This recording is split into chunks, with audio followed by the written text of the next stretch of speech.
Maqaan koo Mustafaa Fayyoo jedhama. Hojjetaa Waldaa Misooma Oromiyaa yoo ta'u, ogeessa fayyaati. Gaheen hojii kiyyaa Odaa Limnet TV Project qindeessaa kilaastara Nadhigaluuf Tijoo fi Muuneessaati. Waa'ee dhibee diranyoo sombaa yookaan TB irratti hubannoo isinii kennuudhaaf guyyaa har'aa asitti argame jechuudha. Dhibeen diranyoo sombaa dhibee daddarbaa baakteeriyaa maayikoobakteeriyam tuberkuloosis jedhamuun kan namatti dhufudha. Karaan inni ittiin daddarbuun qilleensaan yoo ta'u, yeroo namni qufa'an, yeroo haxxifatan, yeroo kolfan, yeroo haasayan akkasumas yeroo akkee tufan kan qilleensa irratti gadhiifamu jechuudha. Yeroo takkatti baakteeriyaan qilleensa irratti gadhiifamu yoo haxxifatan baakteeriyaa 4,500 hanga miliyoona 1 kan ta'utu gadhiifama.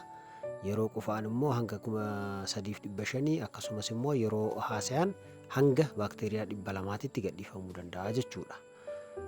Harki caalaan dhibee diranyoo sombaa somba kan miidhu jechuudha. Qaama sombaan alaa garuu kamiyyuu miidhuu danda'a. Fakkeenyaaf bobaa jala, morma, gogaa qaamaa,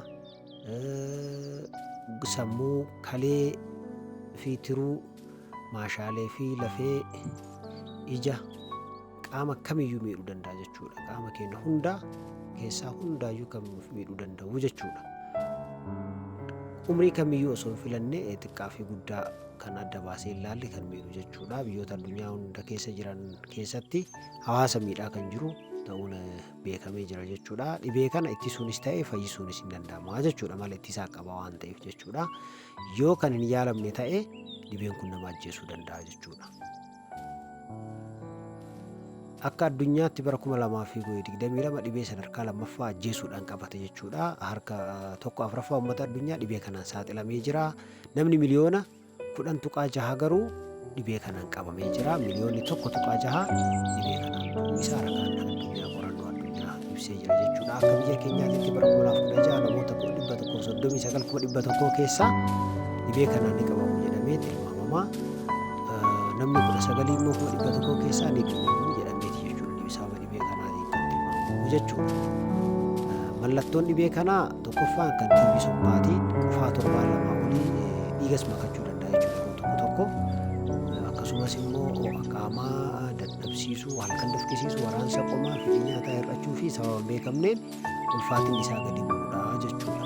TB sombaan alaa immoo qaama sana irratti hundaa'a. Qaamni saaxilamoo ta'an, daran saaxilamoo ta'an nama dhibee sukkaaraa qabu, nama dhibee HIV/AIDS qabu, daa'imman waggaa 15 gadii kan nama hanqina nyaataa qabu fi namoota sababa garaagaraatiin humni ittisa isaanii gadi bu'ee jechuudha. Sababa dhibeetiin ta'uu danda'a, dhibee yeroo dheeraatiin ta'uu danda'a. Humni ittisa isaanii gadi bu'ee salphumatti qabamuu danda'u, gara malee miidhamuudha jechuudha. Dhibee kana akkamitti ittisuu dandeenya? Malli ittisa isaa keessaa tokko hubannoo hawaasaa cimsuudha. Dhaabbilee fayyaa mootummaa fi dhuunfaa keessatti, manneen barnootaa keessatti kilabii uumuun, kilabii hundeessuun, hubannoo cimsuu, calallii cimsuu, iddoo hawaasni itti wal ga'u hundatti barnoota kennuun barbaachisaadha jechuudha. Nama dhibee kanaan saaxilame dafanii qorachuu fi yaaluunis barbaachisaadha. Nama dhukkubsataa kana waliin immoo tuttuqqii qabu, dhukkubsataa TB waliin tuttuqqii qabu qorachuun barbaachisaadha. Daa'imman waggaa 15 gadii fi HIV/AIDS waliin nama kana wajjin jiraatan taanaan qoricha dhibee kana osoo inni dhibee kana hin qaamin ittisu kennuuf hin barbaachisaadha. TPT kan jedhamutu kennamaafi jechuudha. Foddaa konkolaataa, mana jireenyaa fi iddoo tajaajilli itti kennamu hunda guyyaa guyyaan banuun barbaachisaadha jechuudha.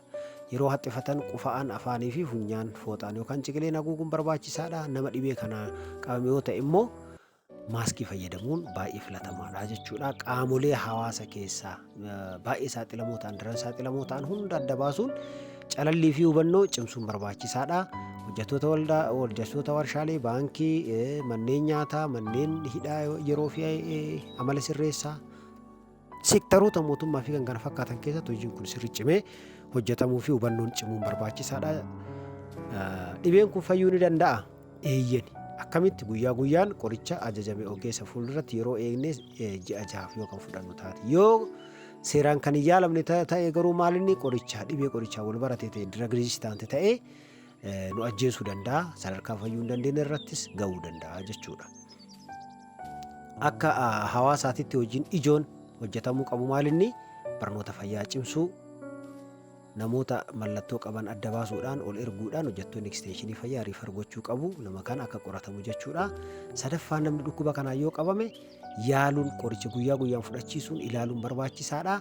Afuraffaan immoo maalidha? Hordoffii isaa cimsuun barbaachisaadha jechuudha. Tajaajila hordoffii kennuun barbaachisaadha. Shanaffaan immoo dhukkubsataa ol erguudhaan qorannoo qaamaatii fi kan garaagaraa akka taasisu gochuun barbaachisaadha. Ja'affaan namoota dhukkuba kana yaalamaa jiran qoricha yoo addaan kutan hordofuun bakkatti deebisu, qorichatti deebisu. Torbaffaan namoota dhukkubsataa waliin jiraatan calaluu jechuudha.